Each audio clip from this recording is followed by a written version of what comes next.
Hello, Internet. It is me again, your favorite stuttering 14 year old boy. Don't don't don't stop X1. And tonight, I am reading a page from one of my favorite books. Well, not really a book, but still what I would consider a book.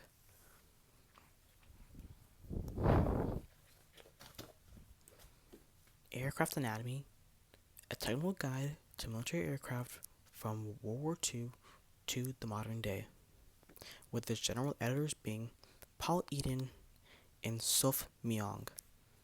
I hope that I've pronounced your name right. Ooh. Let me make sure there's nothing behind me. But today,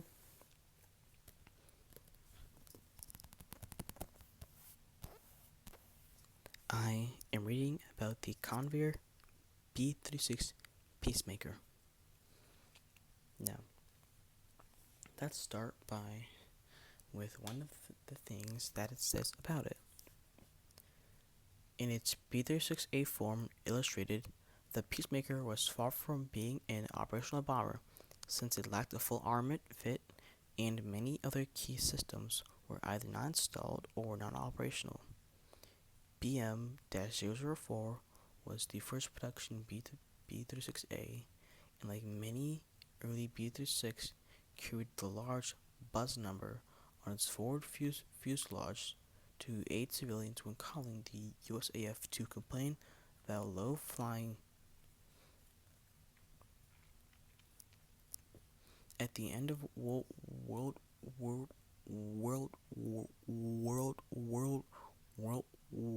War II, the USAF closed 7 gunnery schools and discharged almost all of its gunners. The few that remained were mostly B-29 crews, but they were insufficient numbers of them to man the guns of the few B-29s involved in the Korean War. Inevitably, when the B-36, with its demand for 6 gunners per aircraft, entered service, the deficit was more keenly felt, and several months had passed before every B-36 could fly with fully competent gunnery crew. Now, that is very interesting, and something that I've actually now learned from now me and you have learned about not only the U.S. Air Force, but also about the Convair B36 Peacemaker. That, shortly before the Korean War, they had actually closed all of the gunnery schools. Let's get on about these specifications, because I feel me reading all 245 parts would probably have to be its own separate section. Maybe if you comment down below, I might actually even put it into a whole other video to where just give us a suggestion, and if I can find it within the book, I'll read out all of its parts. Doesn't matter. I'll find the night to do it, but it will happen. So, let's begin with our last part of the video. The B36J Peacemaker had its dimensions in length being 162 feet and 1 inches, a wingspan of 230 feet, a wing area of 4,772 square feet, a height of 46 feet and inches. What I gotta say, that is a pretty tall aircraft. Pretty tall in my eyes, but I'm like 5'2", 5'3", so way bigger than me. Now, that's a bit. Now let's see what it's actually now powered by. It is powered by 6 38 horsepower Pratt & Whitney R4360-53 radial piston engines with 4 52,000-pound General Electric J47-GE-19 turbojet engines. Although the B variant was powered by 6 3,500 horsepower Pratt & Whitney R4360-41 radial piston engines. But the D variant was actually powered by six 3500 horsepower Pratt & Whitney R4360-41 radial pis, pis, pis, pis, piston engines and four 5,200-pound General Electric J47-GE-19 turbojet engines.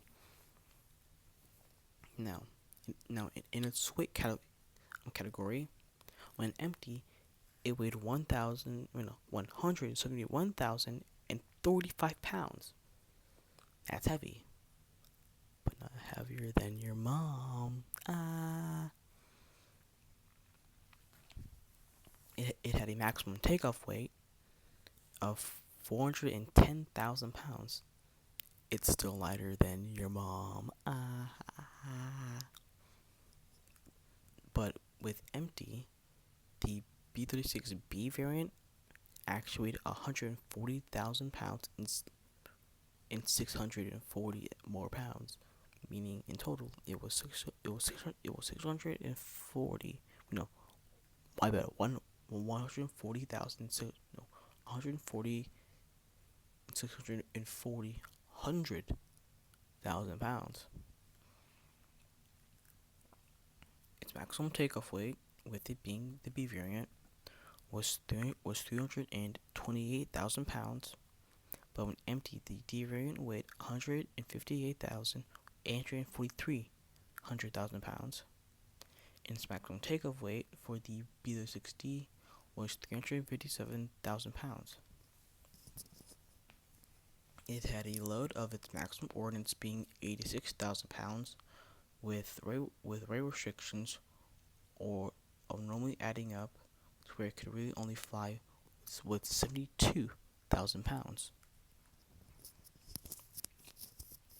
Now, on to all of you speed demons, people who like to hear about its stats, because you nerds like it very much.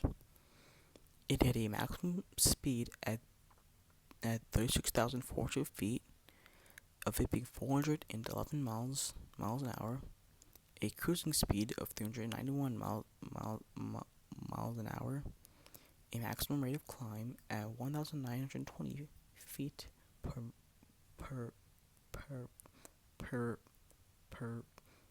minute, 39,900 feet, with that being its maximum service ceiling, a maximum speed at 34,500 feet for the B variant was 381 miles per hour, a cruising speed for as well of the B variant being 202 miles an hour, and a maximum rate of climb of 1,510 feet per minute, maximum service ceiling of 14,500 feet, a maximum speed at 32,120 feet, of it being 439 miles per hour, a cruising speed for the D variant was 225 miles an hour, and a maximum rate of climb being 1,740 feet per minute, and a service ceiling of it being 45,200 feet. That's pretty high. No, I'm not gonna make a high joke. Not here. Cause then I don't think you would probably like this ASMR. Well, even if it gets to being ASMR, I'll just make it like a rant.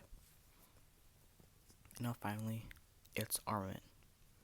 It had 6 retractable and remotely controlled fuselage turrets, each with twin 20mm M24A1 cannons with similar weapons in the nose and tail turrets.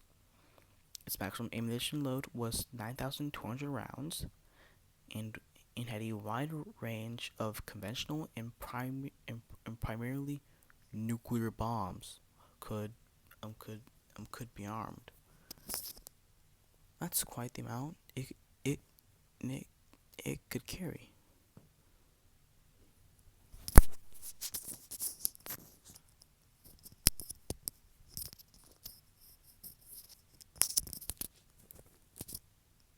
So coming back, I also have more stuff actually related to the B36. In fact, let me close this book so I can look you more directly into the camera.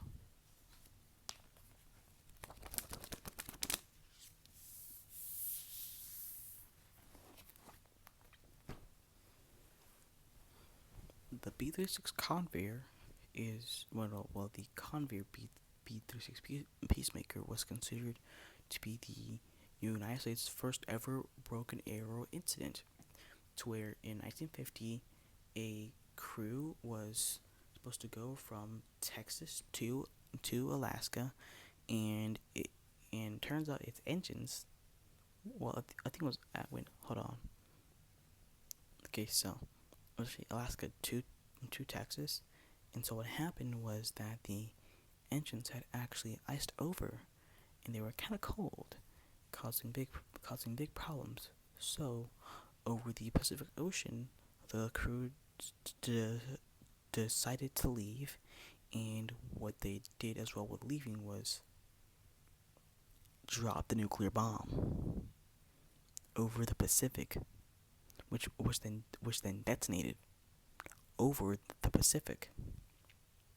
Although what was good about the incident was that actually the nuclear bomb wasn't a big whole scale, big bad, it's gonna kill us all. It was actually a practice one that had a practice core, but still had a bit of uranium in it.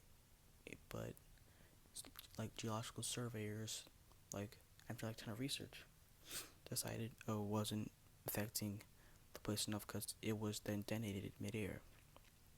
But what's kind of actually interesting is that the aircraft actually flew on autopilot for 200 more miles, and it then crashed into a mountain of Canada, and its wreckage wasn't actually found until like August of 1953. So we can thank the U.S. Air Force for having one of the first broken arrow incidents, to where we lost the nuke, and our plane then crashed into Canada, and we didn't find the wreckage for 3 years. Interesting. Anyway, I hope all of you have a wonderful night.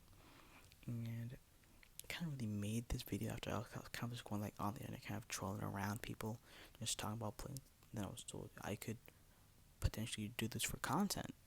And so this is kind of like a spur of the moment video. And so I made this a series over the summer tour. I just constantly post me just reading late at night, talking about planes or whatever is within some of these books that I have, or whatever I just grab or maybe even write down. So this may continue, actually maybe even into my high school years. Hopefully soon, if I don't feel burnt out. But if you want, I can't con, con,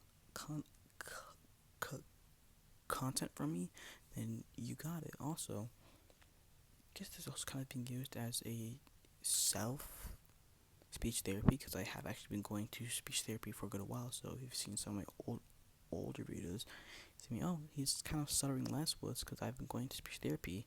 Since I won't be having speech therapy throughout the summer, then I'll be doing this kind of as a form of self speech therapy. Yeah, thank you, people. Good night. See you next time. Hopefully, maybe even tomorrow, or maybe even in 2 days.